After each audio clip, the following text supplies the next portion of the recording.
Este es un BMW M3 de 1988, conocido por los entusiastas como el E30 M3, el BMW M3 original, que inició una línea que continúa con gran éxito hasta el día de hoy. El E30 M3 también es mi BMW favorito, lo cual es una afirmación audaz, pero hoy voy a revisar este coche y a explicar por qué es cierto. He tomado prestado este M3 de un espectador aquí en San Diego y primero quiero proporcionar una pequeña visión general. El M3 es por supuesto la versión de alto rendimiento del popular BMW Serie 3, con la M que significa Motorsport. El M3 se ha convertido en un icono global, pero todo comenzó con este coche en la década de los 80. El E30 M3 hizo su debut en Europa en el 86 y salió en América del Norte para el año 1988. Aquí en América del Norte, el M3 original tenía un motor de 4 cilindros de 2,3 litros y con alrededor de 190 caballos. Eso no suena como algo increíble, pero este coche pesaba alrededor de los 1000 kilos, lo que es increíblemente bajo. Compara eso con el M3 moderno, donde tenemos 450 caballos, pero con 500 kilos más. El M3 ciertamente se ha vuelto más potente a medida que ha envejecido, pero también ha aumentado mucho el peso. El E30 M3 se ofrecía como un coupé o como un descapotable, aunque solo el coupé estaba disponible aquí en América del Norte. El E30 M3 se vendió hasta el año 1991 y eventualmente BMW siguió con el E36 M3, que llevó al M3 al público en general, donde ha sido un gran éxito desde entonces. El E30 M3 es bastante raro. BMW solo hizo alrededor de 15.000 de estos para todo el mundo y solo alrededor de un tercio de ellos llegaron a América del Norte. Anteriormente he dicho que el BMW Serie 1M es mi BMW favorito y todavía pienso que es fantástico, pero el año pasado conduje el M2 Competición y fue simplemente mejor, y me di cuenta de que BMW estaba mejorando las cosas en ese segmento. Aún hay espacio para crecer. Pero no creo que se pueda mejorar el E30 M3, su estilo, su enfoque, su experiencia de conducción. Simplemente no creo que pueda ser igualado por un coche moderno en el mundo actual de la tecnología y las regulaciones de seguridad. Así que hoy voy a revisar este coche y mostrarte lo que quiero decir. Primero te llevaré en un recorrido por el E30 M3 y te mostraré todos sus detalles y características interesantes. Luego lo sacaré a la carretera, lo conduciré y le daremos una puntuación.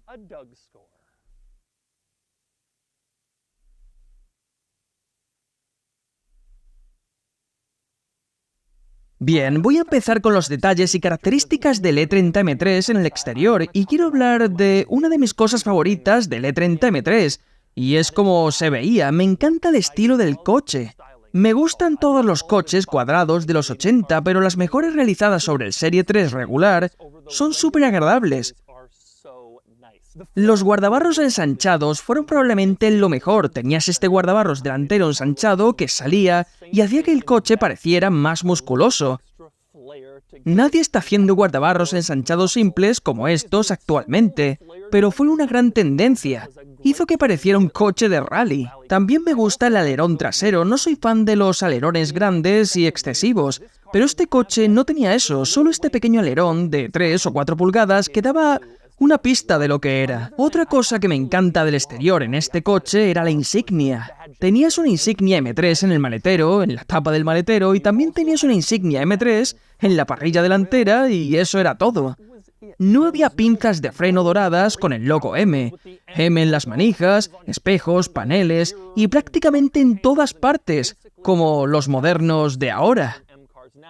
Era sutil, tenías guardabarros ensanchados, el alerón, algunos paneles laterales ensanchados en los costados, insignias delanteras y traseras de M3 y eso era todo. Definitivamente era una era diferente de coches de alto rendimiento y me gustaba más por su estilo. Por cierto, otro elemento exterior importante que quiero señalar aquí sería la parrilla de riñones de BMW. Es una parrilla de riñón como en los modernos, aunque aquí puedes ver que es bastante más pequeña que lo que encontrarías en un M3 de hoy en día. Pasamos al interior y lo primero que notas al entrar son estos asientos de tela. BMW nunca vendió esta versión de M3 en América del Norte con asientos de tela, pero al propietario de este coche le gustaban los asientos de tela al estilo europeo. Le gustaba tanto que fue y encontró la tela original con el patrón original y mandó a tapizar los asientos. Y así este coche tiene la tela al estilo europeo, que creo que se ve fantástica. Lo mismo en los paneles de las puertas porque tienes el mismo patrón. Todo se ve muy bien, muy coordinado y muy de la época. Luego pasamos a uno de mis detalles favoritos de los BMW de esta época y sería el panel de comprobación. Si miras al techo encima del espejo retrovisor, hay un pequeño panel con 9 rectángulos diferentes y esto te permitía verificar si varios sistemas de tu coche no estaban funcionando. La forma en que se suponía que funcionaba era que presionabas el botón de comprobación y todas estas luces se encendían, y luego, cuando soltabas el botón de comprobación, si alguna luz permanecía encendida, entonces había un fallo. Como puedes ver en este coche, presionas comprobar y todas se encienden, todo funciona. Por ahora. Ahora bien, cuando enciendes el coche, una luz parpadea en el grupo de instrumentos que también dice comprobar, y parpadea hasta que pones el pie en el freno y después se detiene la comprobación. Busqué esto en el manual del propietario y fue sorprendentemente inútil sobre lo que estaba pasando. Pero de nuevo creo que está verificando varios sistemas diferentes y encendiendo todas las luces de advertencia del grupo de instrumentos. Y cuando lo comprueba, desaparecen. Si alguna de esas luces permanece encendida, es que funciona mal, al igual que en el panel de arriba. Otro detalle en este grupo de instrumentos es que hay una serie de puntos en la parte inferior que tienes como 5 tipos de puntos. Están azules, uno verde y otro rojo. Este era el indicador de la vida útil del aceite. Lo tenías en la pantalla desde que lo adquieres de esta forma, y una vez que el técnico te hacía el cambio, podía restablecerse este indicador, apareciendo en la primera barra verde. Y con el tiempo, mientras volvías a conducirlo, se movería hasta la roja. Otro gran detalle curioso de los BMW de esta época sería el panel de la pila central del control que te daba varias informaciones del vehículo. Esto era como una versión temprana de una pantalla de información y entretenimiento que tenemos hoy en día, y podías presionar todos estos botones diferentes para obtener información, tu velocidad media, tu economía de combustible, tu autonomía, la hora actual, y todos tenían sus propios botones individuales.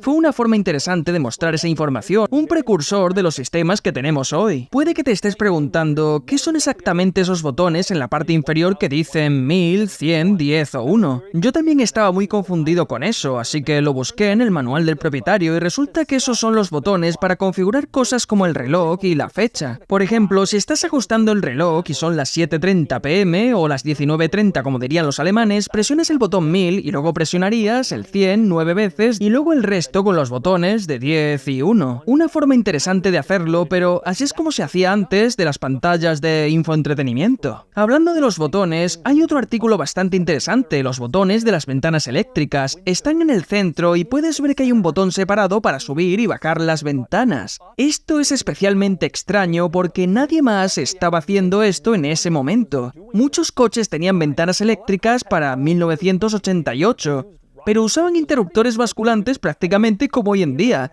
Pero este tenía botones individuales, una complicación excesiva, pero son alemanes. Otro artículo interesante en este interior es el espejo retrovisor interior, que tiene un detalle interesante, y es el hecho de que tiene luces de mapa montadas en la parte inferior. Muchos coches tienen eso, no es tan interesante, pero lo inusual es que también tiene los interruptores para las luces del mapa montados en la parte inferior, así que cada vez que quieras encender la luz del mapa, tenías que tocar la parte inferior del espejo, y es una idea interesante. Otra cosa interesante sobre el espejo retrovisor interior es la situación del interruptor de las luces delanteras. Para encender los faros sacas este dial redondo y los enciendes.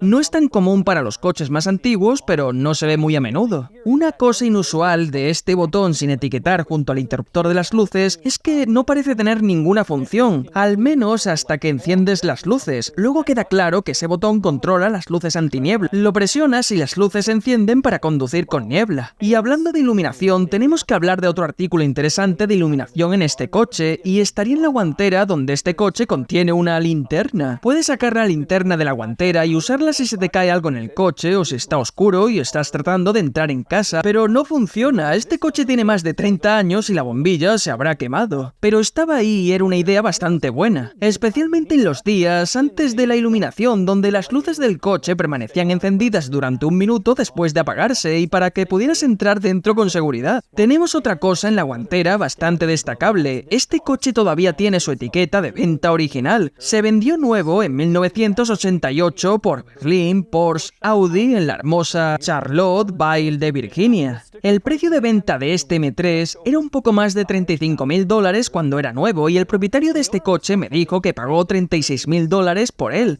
Así que este coche ha mantenido maravillosamente su valor, suponiendo que no consideres la inflación en absoluto. También digno de mención en la guantera tienes el manual del propietario, y mira lo pequeño que es este manual.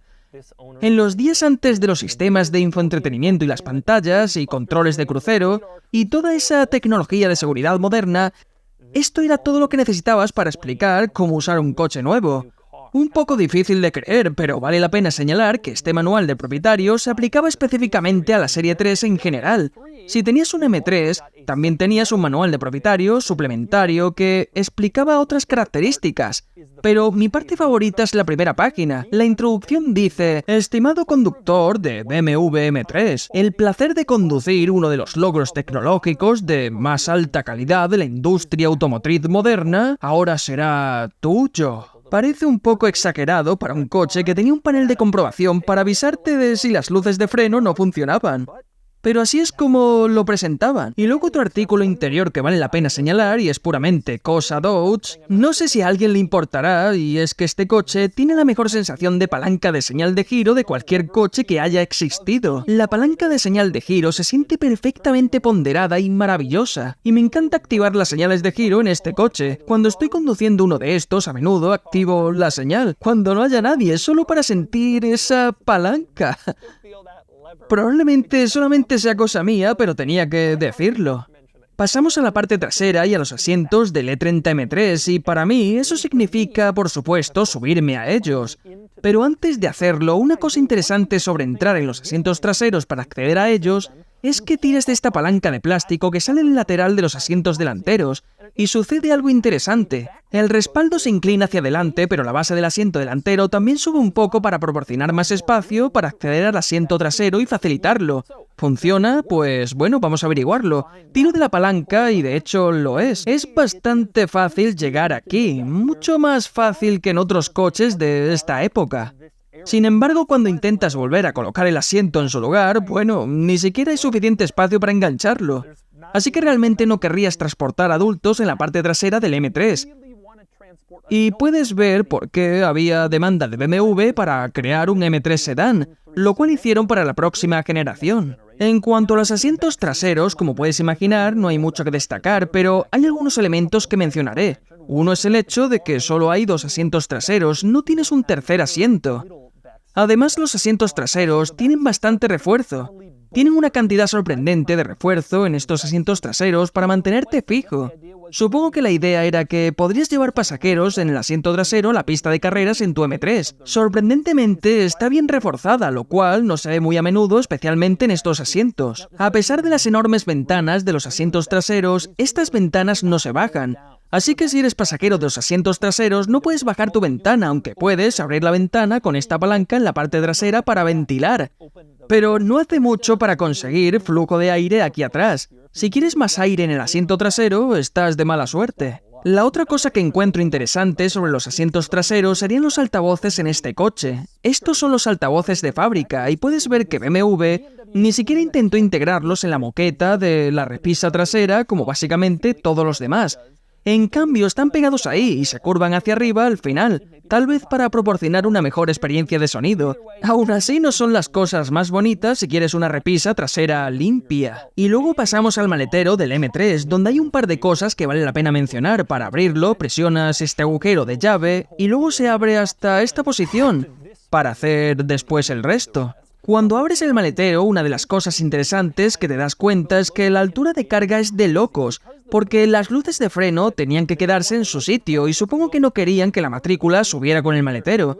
Para meter algo aquí, tienes que levantarlo muy alto del suelo y más alto que en cualquier sub moderno. Era bastante común, pero hoy en día es casi inaudito. Los fabricantes han encontrado una manera de mover las luces de freno hacia los lados y hacer que el maletero baje más para facilitar la carga. Mi cosa favorita del maletero estaría en el interior de la tapa del maletero. Tienes este kit de herramientas, y cuando deshaces el sujetador de este panel, puedes ver aquí dentro este juego de herramientas. Y siempre me ha encantado que cuando el juego de herramientas se abre, baja y se coloca plano. Así que si estás en el lado de la carretera cambiando un neumático, el kit de herramientas está más o menos plano en tu maletero, como lo estaría si estuvieran tus herramientas colocadas en una mesa. Lo otro que me gusta de este juego de herramientas, por supuesto, es que todas las herramientas dicen BMW. Todas estas llaves seguramente nunca se han usado, te recuerdan precisamente de qué coche provienen. Quiero hablar sobre el motor del E30 M3, pero primero quiero discutir cómo abrir el capó, lo cual es sorprendentemente inusual. Hay un pequeño pestillo en el suelo del lado del conductor, justo como en la mayoría de coches, donde tiras y eso te lleva a esta posición. Desde aquí es especialmente extraño porque el capó está articulado frontalmente, así que para abrirlo no hay ningún otro pestillo. Lo abres y ya está. Sorprendente, pero así es como muchos BMW de esta época tenían sus capós abiertos. Y luego pasamos al motor en sí. Este es un 4 cilindros S14 de BMW y sí, hubo un M3 propulsado por un motor de 4 cilindros y este fue el que lo tenía. Como mencioné, 2,3 litros, alrededor de 192 caballos y el par de motor estaba en algún lugar entre las 160 libras de torque. Realmente no era tan potente, pero este coche no era tan pesado. Una cosa que amo de este motor es, como dice, poder BMW. Y no solo una vez, sino 2 veces, en ambos lados del motor. Así que no importa desde dónde lo estuvieras mirando porque sabías que este coche tenía potencia BMW M. Lo otro que siempre he amado bajo el capó de los modelos BMW de este área es esta etiqueta de advertencia que te recuerda usar piezas genuinas de BMW. Creo que esta es una etiqueta de advertencia súper encantadora y antigua, y el mayor error de BMW ahora, aparte del X4, es no hacer camisetas con esta etiqueta de advertencia. Creo que se venderían y me encanta cómo se ve. Una etiqueta de advertencia de esta época fantástica. Y esas son las peculiaridades y características del BMW M3 E30. Ahora es el momento de sacarlo a la carretera para ver cómo se maneja. Vale, conduciendo el BMW M3 E30. Me encanta este coche. Durante mucho tiempo dije que el BMW M1 era mi BMW favorito, pero esto no es solo como decir, oh, tengo un nuevo BMW favorito cada semana para que lo veas. 2 cosas sucedieron que cambiaron mi opinión. Una fue que conduje el M2 competición, sentí que era mejor. Sentí que BMW seguía mejorando el M1, pero lo otro es que pasé más tiempo conduciendo estos. He conducido un par de estos recientemente y olvidé cuánto amo este coche. Para ser claro, según los estándares modernos, este coche no es particularmente rápido. Apuesto que hace el 0 a 100 en casi 7 segundos, pero no se trata de eso. Por un lado es ajustable. Si quieres cambiar eso, puedes, pero se siente realmente rápido. Y eso se debe a que aquí no hay mucho coche involucrado. Sin airbags laterales, frontales, puertas gruesas, etcétera y etcétera. Pero también es porque este coche es ligero. Estás bajo, estás dentro, se siente más conectado que en un coche moderno. El nuevo M3 es un gran coche, pero se ha vuelto tan grande en ese punto que no puedes obtener la misma experiencia. Y no importa cuánta potencia le pongas, un coche grande es un coche grande. No puedes compensarlo y crear algo como esto. Voy a acelerar un poco. No es que sea lento porque no lo es, solamente no es rápido. Pero se siente bastante bien porque estás más o menos en él, estás en el suelo, se acerca a ti, no estás tan aislado. La mayor cosa para mí acerca de este coche, sin embargo, es que me encanta cómo gira, me encanta y mucho cómo se siente conectado este coche cuando estás girando. La dirección es tan buena, tan nítida, tan mágica, realmente sientes que lo estás haciendo, lo estás haciendo. No hay asistencia electrónica, ni tonterías, y combina eso con cambiar las marchas y sentir esa gloriosa palanca de señal de giro. Sientes que estás en un coche que va a ser mucho más rápido. Francamente, la experiencia de conducción de este coche es algo que no se puede replicar fácilmente, especialmente en la era moderna. Hay tantas regulaciones que ahora debes seguir en términos de seguridad y equipo que los coches están básicamente regulados para ser demasiado pesados y que algo así exista. Amo el nuevo M2 Competición, pero esto se siente más conectado, te sientes más bajo, sientes que puedes divertirte un poco más. ¿Es este el mejor BMW que se haya hecho? Pues quiero decir que creo que se podría argumentar que la respuesta es sí. Este fue el comienzo de la línea de todos los grandes BMWs deportivos modernos, y sin embargo, a diferencia de muchos coches que marcan el comienzo de una línea como el Corvette, este es divertido de conducir. Todavía es divertido según los estándares modernos, no tan rápido como podría ser, pero es emocionante lanzarlo. Y ves cuando conduces este coche que aunque el nuevo M3 es fantástico, hay algunas cosas que le faltan, como esta pequeña calidad disfrutable que tanto tiene este coche. Y así es el BMW M3 E30. BMW ha construido algunos coches en su historia, y aunque los entusiastas de BMW de la vieja escuela desprecian los modelos BMW modernos, los nuevos coches como el X7 y el M2 Competición demuestran que BMW sigue construyendo algunos vehículos excelentes. Pero el E30 M3 es especial a su manera. Es clásico, es un icono, y tiene una experiencia de conducción que probablemente nunca se repetirá con un coche moderno. Es uno de mis coches favoritos, y ahora es hora de darle al E30 M3 una puntuación. Empezando con las categorías del fin de semana y el estilo, el E30 M3 es fantástico con sus guardabarros ensanchados y obtiene un 7 de 10. La aceleración hace el 0 a 100 en 6,7 segundos, recibe un 2 de 10. El manejo es nítido, excelente, pero un poco lento para los estándares modernos, recibe un 6 de 10. El factor diversión es alto, tiene una sensación de kart, pero en última instancia es un poco lento, así que recibe un 6 de 10. El factor cool es excelente, siempre llama la atención, y es el primer coche M, recibe un 7 de 10 para un total de 28 de 50 para el fin de semana. Ahora las diarias y las características, que para su edad tiene un 3 de 10. La comodidad también es más o menos igual, recibe un 4 de 10. La calidad es buena, no son los más fiables, pero son fáciles de trabajar, recibe un 6 de 10. La practicidad es normal y recibe un 4 de 10. El valor es complicado, ha aumentado bastante, pero aún creo que considerando la experiencia de conducción, el estatus y que es un importante coche M, puede subir, así que recibe un 6 de 10. Con un total diario de 23 de 50, que sumándolo da 51 de 100. Lo que lo coloca aquí contra otros deportivos de esta época.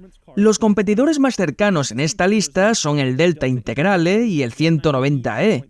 El M3 destruye al 190e, es mejor y el Delta gana sin lugar a dudas. Es un coche increíble, pero el E30 M3 también es bastante especial. Si vas al techo encima del espejo retrovisor, puedes ver que hay un panel con varios tipos de bueno,